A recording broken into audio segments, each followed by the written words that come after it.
बुलंदशहर में बोल पिछली सरकारों का माहौल था। बीजेपी सरकार पर भड़के अफजाल अंसारी, बीजेपी पर की अजीब टिप्पणी, कह दी चौंकाने वाली बात। आरबीआई के कार्यक्रम में बोले पीएम मोदी, तैयार हो जाओ, काम बहुत आने वाला है। बदायूं में दहाड़े शिवपाल यादव, योगी सरकार को दे डाली खुली चुनौती। केजरीवाल ने दी 6 गारंटियां, सुनीता ने इंडिया रैली में पढ़ा संदेश।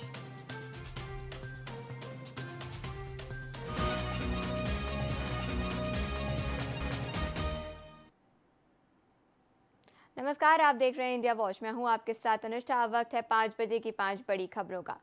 सीएम योगी, पिछली सरकारों में भय आतंक का माहौल था। यूपी के सीएम योगी आदित्यनाथ आज बुलंदशहर के दौरे पर रहे।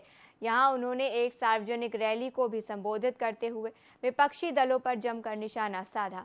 सीएम ने कहा कि पिछली सरकारों की दंगा नीति को प्रदेश की जनता ने देखा है। पिछले सरकार के संरक्षण में आम जनता को उस दौरान केवल गुंडे को पनाह देने वाले ही सुरक्षित थे। जो गुंडे पहले सुरक्षित थे वो आज असुरक्षित हुए हैं। आज प्रदेश की जनता खुद को सुरक्षित महसूस कर रही है।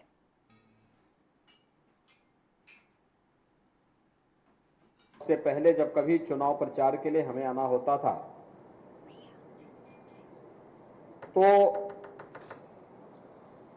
पिछली सरकारों के कारण भय और आतंक का पर्याय बन चुका था। कभी स्वर्गीय बाबूजी कल्याण सिंह जी की कर्मभूमि के रूप में जो धरती विख्यात रही हो, महाभारत कालीन इस धरती का अपना महत्व रहा हो, जगत जननी मां भगवती अवंतिका देवी का आशीर्वाद जिस धरा पर रहा हो और मां गंगा और यमुना का आशीर्वाद जिस धरा को निरंतर प्राप्त होता रहा हो, उस धरती को पिछली सरकारों ने अपराध और आतंक का पर्याय बना दिया था। विकास अवरुद्ध हो गया था। पहचान का एक संकट था। उस प्रकार की स्थितियां जब आई थी वह भी एक वोट के कारण हुआ था। गलत हाथों में जब वोट जाता है तो ऐसी अराजकता फैलती है, गुंडागिर्दी फैलती है, भ्रष्टाचार पनपता है, विकास अवरुद्ध होता है। लेकिन जब उसी लोकतांत्रिक अधिकार का आपने सही इस्तेमाल किया और अपना वोट सही जगह दिया तो मोदी जी के नेतृत्व में नए भारत का दर्शन हम सब कर रहे हैं। उत्तर प्रदेश में व्यापक परिवर्तन देखने को मिला है। आज अराजकता नहीं है। एक वोट अराजकता भी ला सकता है, गलत हाथों में जाएगा। एक वोट सही हाथों में जाएगा तो वह आपको आपकी आस्था का सम्मान भी करा देगा।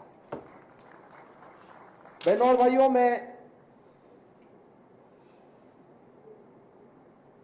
कई वर्षों से प्रदेश के अंदर होली के कार्यक्रमों के साथ बहुत नजदीक से जुड़ के देखता था। कोई पर्व और त्योहार आता है, मुझे बहुत अच्छा लगता है उस समय। इसलिए लगता है क्योंकि ये केवल आयोजन नहीं है, ये हमारी धरोहर भी है, हमारी पौराणिक पहचान को भी प्रदर्शित करते हैं। ये पर्व और त्योहार हमारी विरासत के हिस्से हैं, हमारी पूर्वजों की धरोहर, जिन्होंने उस कालखंड में समाज जीवन को प्रभावित करने वाली किसी विशिष्ट घटना को पर्व और त्योहार के माध्यम से उन्होंने जोड़ने का कार्य किया था। तो होली हो, दीपावली हो, विजयादशमी हो, रक्षाबंधन हो, जन्माष्टमी, शिवरात्रि, रामनवमी, इन सभी कार्यक्रमों को लिए मैं बहुत पहले से ही बहुत इनके प्रति मेरा आग्रह रहा है कि कार्यक्रम धूमधाम के साथ होने चाहिए, पूरे समाज को जोड़ करके इन आयोजनों के साथ भागीदार बनना चाहिए। होली के आयोजन को भी इसी नजदीकी से हम देखते थे, लेकिन मैं अक्सर इस बात को देखता था कि हमारे पूर्वी उत्तर प्रदेश में गाना गाया जाता था, होली खेले रघुवीरा अवध में होली खेले, लेकिन गाना लोग गाते थे, गांव गांव में गाते थे। एक समय जिस मुख्तार अंसारी की पूर्वांचल समेत पूरे उत्तर प्रदेश में तूती बोलती थी, राज्य सरकारें भी जिसके सामने चुप रहती थी, वो मुख्तार अब इस दुनिया में नहीं रहा है। कहा जाता है कि जब गाजीपुर या पूर्वांचल के किसी इलाके में उसका काफिला निकलता था तो सड़क पर चल रहे लोग पीछे हट जाते थे। लंबे समय तक मुख्तार अंसारी यूपी का सबसे बड़ा डॉन बनकर रहा है। बता दें कि पिछले दिनों मुख्तार की बांदा जिला अस्पताल में इलाज के दौरान मौत हो गई। मौत का कारण हार्ट अटैक बताया जा रहा है, मगर जिस नामी गिरामी अंसारी परिवार से मुख्तार संबंध रखता है, वो हार्ट अटैक से मुख्तार की मौत मानने के लिए तैयार नहीं है। मुख्तार के भाई और गाजीपुर से सांसद अफजाल अंसारी समेत पूरे अंसारी परिवार का कहना है कि मुख्तार को जेल में जहर देकर मारा गया है। इसी बीच अफजाल अंसारी ने अब एक बड़ा बयान देकर पूर्वांचल में सनसनी मचा दी है। बांदा मेडिकल कॉलेज में 28 मार्च को अचानक हुई मुख्तार अंसारी की मौत के बाद राजनीति खत्म नहीं हो रही है। उसके भाई अफजल अंसारी ने बात करते हुए अजीब टिप्पणी की है। उन्होंने कहा कि जो लोग सत्ता में हैं उनके बाप दादा का इतिहास तक ना होगा नाखून काटने में। हमारे पूर्वज ने देश के लिए गर्दनें कटाई हैं। हमारे परिवार के इतिहास से लोग जलते हैं क्योंकि उनका कोई इतिहास ही नहीं है। उसकी इस तरह से निर्ममता पूर्वक सुनियोजित षड्यंत्र के तहत हत्या जो की गई है, आम जनता में भारतीय जनता पार्टी की प्रदेश और देश की सरकार के लिए बिल्कुल विश्वास खत्म हो गया है और किसी दूसरे चश्मे पर इसको ढाला नहीं जा सकता। ये मुख्तार अंसारी का मामला है, यह अंसारी परिवार का मामला है। इस परिवार के एक इतिहास है। जो लोग आज सत्ता में हैं उनके बाप दादा का कोई इतिहास नहीं होगा एक नाखून कटाने का। हमारे पूर्वजों ने देश के लिए गर्दनें कटाई हैं। हमारे इतिहास से नफरत करने वाले, जलने वाले इसलिए जलते हैं कि उनका कोई इतिहास ही नहीं है। हमारे मामले को सांप्रदायिक रंग नहीं दिया जा सकता। हम लोग सभी धर्मों से और सभी धर्मों के मानने वालों से अपना सामंजस्य रखते हैं, सर्वधर्म समभाव। हम इस्लाम धर्म के मानने वाले हैं और हमारे मजहब में ये कहा गया है कि मौत का एक दिन निश्चित है। और मैंने कई बार ये बात कही है कि जिस दिन आ जाएगी मुख्तार की तो यही तरीका शायद तय था और जहर दे करके उसकी हत्या हुई है। अब हम लोग कोशिश करेंगे कि इस घटना में जो लोग संलिप्त रहे हैं,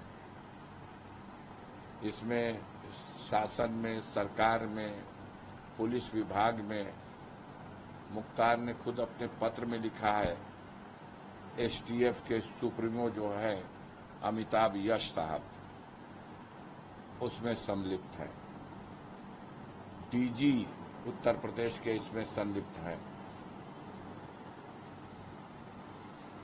एलजी जम्मू कश्मीर इसमें संलिप्त हैं, प्रमुख सचिव गिरी, मुख्यमंत्री के प्रमुख सचिव, बड़े हाई लेवल पे सारी प्लानिंग हुई है और उनकी हत्या करने के लिए तो ये लोग बहुत सा षड्यंत्र रचे आज तक। अभी दिन पूरा नहीं हुआ था तो टल जाता था। इस बार शायद कुदरत को भी यही मंजूर हो गया, लेकिन इनके पापों की सजा मिलेगी। इनको जहर दे के मारा गया है और मुख्तार अंसारी का शव दफन किया गया है।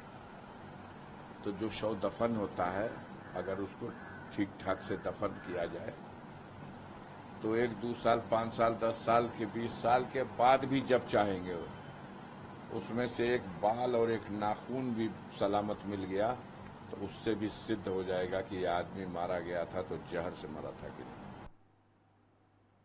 भारतीय रिजर्व बैंक आज अपना 90वां स्थापना दिवस मना रहा है। इस अवसर पर मुंबई के नमीरन पॉइंट स्थित national centre for performing arts में एक भव्य समारोह का आयोजन किया गया। इस अवसर पर पीएम मोदी ने कहा कि आज भारत का रिजर्व बैंक एक ऐतिहासिक पड़ाव पर पहुंचा है।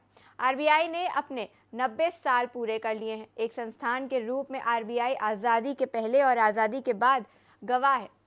पीएम मोदी ने कहा कि उन्होंने कहा है कि आज पूरी दुनिया में आरबीआई की पहचान उसके प्रोफेशनलिज्म और कमिटमेंट की वजह से बनी है। इस समय जो लोग आरबीआई से जुड़े हैं उन्हें मैं बहुत ही सौभाग्यशाली मानता हूं। आज आप जो नीतियां बनाएंगे, जो काम करेंगे, उनसे आरबीआई के अगले दशक की दिशा तय होगी। ये दशक इस संस्थान को उसके शताब्दी वर्ष तक ले जाने वाला दशक है और ये दशक विकसित भारत की संकल्प यात्रा के लिए भी उतना ही अहम है।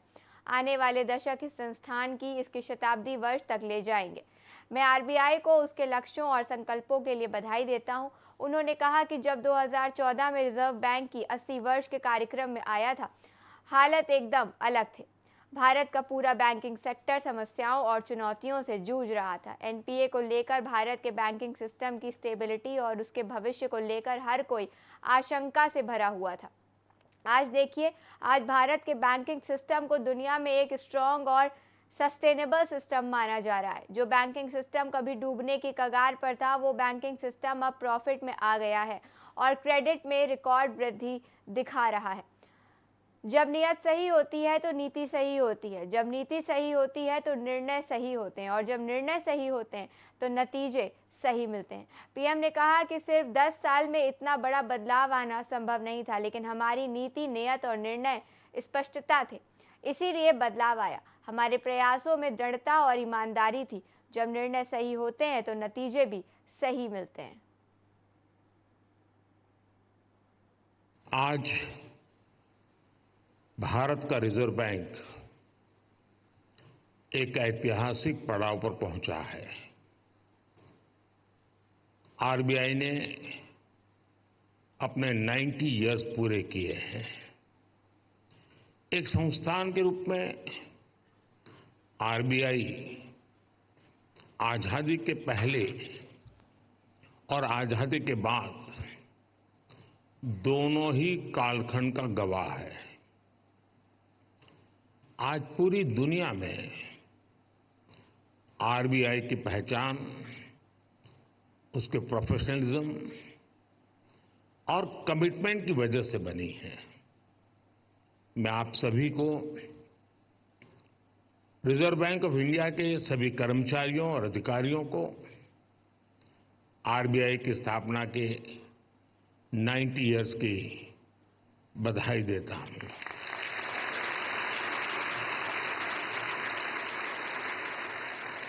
और इस समय जो लोग आरबीआई से जुड़े हैं उन्हें मैं बहुत सौभाग्यशाली मानता हूं। आज आप जो नीतियां बनाएंगे, जो काम करेंगे, उनसे आरबीआई के अगले दशक की दिशा तय होगी। ये दशक इस संस्थान को उसके शताब्दी वर्ष तक ले जाने वाला दशक है और ये दशक विकसित भारत की संकल्प यात्रा के लिए भी उतना ही अहम है। और इसके लिए जैसा आप लोगों का मंत्र है, आरबीआई को तेज ग्रोथ को सर्वोच्च प्राथमिकता देते हुए ट्रस्ट और स्टेबिलिटी पर भी उतना ही फोकस करना है। मैं आरबीआई को उसके लक्ष्यों और संकल्पों के लिए भी शुभकामनाएं देता हूं। साथियों, आप सभी अपनी फील्ड के एक्सपर्ट्स हैं। आप जानते हैं कि देश की अर्थव्यवस्था हमारी जीडीपी काफी हद तक मॉनेटरी और फिस्कल पॉलिसीज के कोऑर्डिनेशन पर निर्भर करती है। मुझे याद है जब 2014 में रिजर्व बैंक के 80वें वर्ष के कार्यक्रम में आया था, तब हालात एकदम अलग थे। भारत का पूरा बैंकिंग सेक्टर समस्याओं और चुनौतियों से जूझ रहा था। एनपीए को लेकर भारत के बैंकिंग सिस्टम की स्टेबिलिटी और उसके भविष्य को लेकर हर कोई आशंका से भरा हुआ था। हालात इतनी खराब थी कि पब्लिक सेक्टर बैंक्स देश की आर्थिक प्रगति को जरूरी गति नहीं दे पा रहे थे। हम सभी ने वहां से शुरुआत की और आज देखिए, आज भारत के बैंकिंग सिस्टम को दुनिया में एक स्ट्रांग और सस्टेनेबल सिस्टम माना जा रहा है।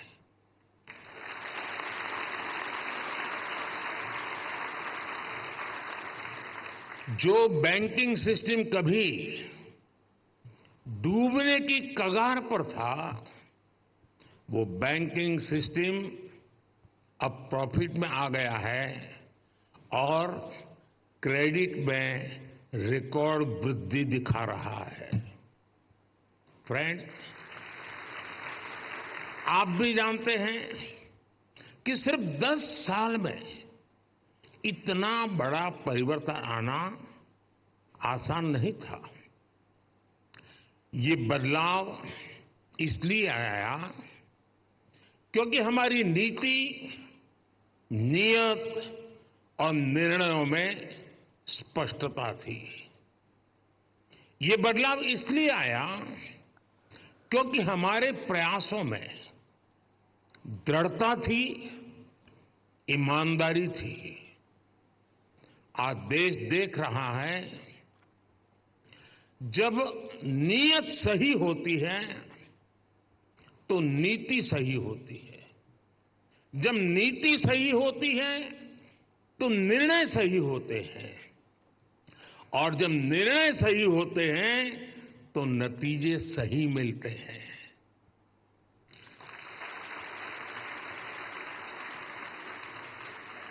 इन शॉर्ट, मैं यही कहना चाहता हूं, नीयत सही तो नतीजे सही।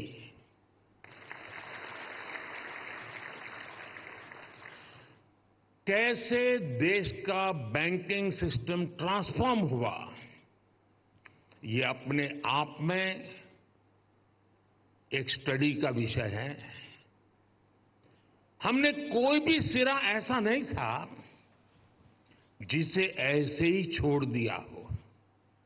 हमारी सरकार ने रिकॉग्निशन, रिजोल्यूशन और रिकैपिटलाइजेशन की रणनीति पर काम किया।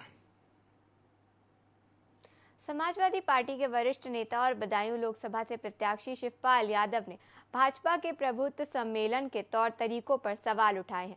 इसके अलावा उन्होंने विपक्षी भ्रष्टाचारियों की भाजपा में शामिल होने पर भी प्रधानमंत्री नरेंद्र मोदी पर सवाल उठाए हैं।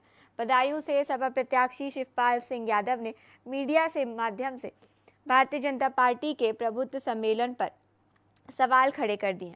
उन्होंने बीजेपी के प्रभुत्व सम्मेलन के जरिए अधिकारियों पर दबाव बनाने के कार्य कर रही है। इस दौरान शिवपाल यादव ने भ्रष्टाचार के मुद्दे पर प्रधानमंत्री नरेंद्र मोदी की कार्यशैली पर भी सवाल उठाए। उन्होंने कहा कि विपक्ष के हर नेता को प्रधानमंत्री भ्रष्टाचारी बताते हैं और पार्टी में शामिल करने के बाद उसे बरी कर देते हैं। समाजवादी पार्टी ने बदायूं सीट से वरिष्ठ नेता शिवपाल सिंह यादव को इस बार लोकसभा प्रत्याशी बनाया है। शिवपाल सिंह यादव ने मीडिया से बात करते हुए कहा कि मैं ओवैसी और पल्लवी पटेल का सम्मान करता हूं, लेकिन राजनीति में हमेशा स्थिर रहना चाहिए। जो व्यक्ति स्थिर रहता है वही ऊंचाइयों पर पहुंचता है। भारतीय जनता पार्टी द्वारा जगह जगह किए जा रहे प्रबुद्ध सम्मेलन को लेकर उन्होंने कहा कि चुनाव की शुरुआत हो चुकी है। हर पार्टी का नेता अपनी पार्टी का प्रचार करेगा, लेकिन भारतीय जनता पार्टी के जो भी बड़े नेता आएंगे वो प्रशासनिक अधिकारियों पर दबाव बनाएंगे, जिससे विपक्ष के लोगों को दबाया जा सके। देखिए, अब चुनाव है, रणभेरी बज चुकी है। अब हम लोग भी रोज कर रहे हैं, उनने तो अब शुरू करेंगे। हम तो कर रहे हैं 3 महीने से पहले चुनाव में कितनी मीटिंग कर चुके हैं। हम यहाँ पर मीटिंग कर चुके होंगे कम से कम 100 से ज़्यादा मीटिंग कर चुके हैं। आज हमारा ये कार्यकर्ता सम्मेलन हो रहा है, लगातार कल है बदायूं में, फिर है सैसवान में, फिर है गुन्नौर में, फिर है बिलसी में। तो ये हमारे सभी सम्मेलन हैं।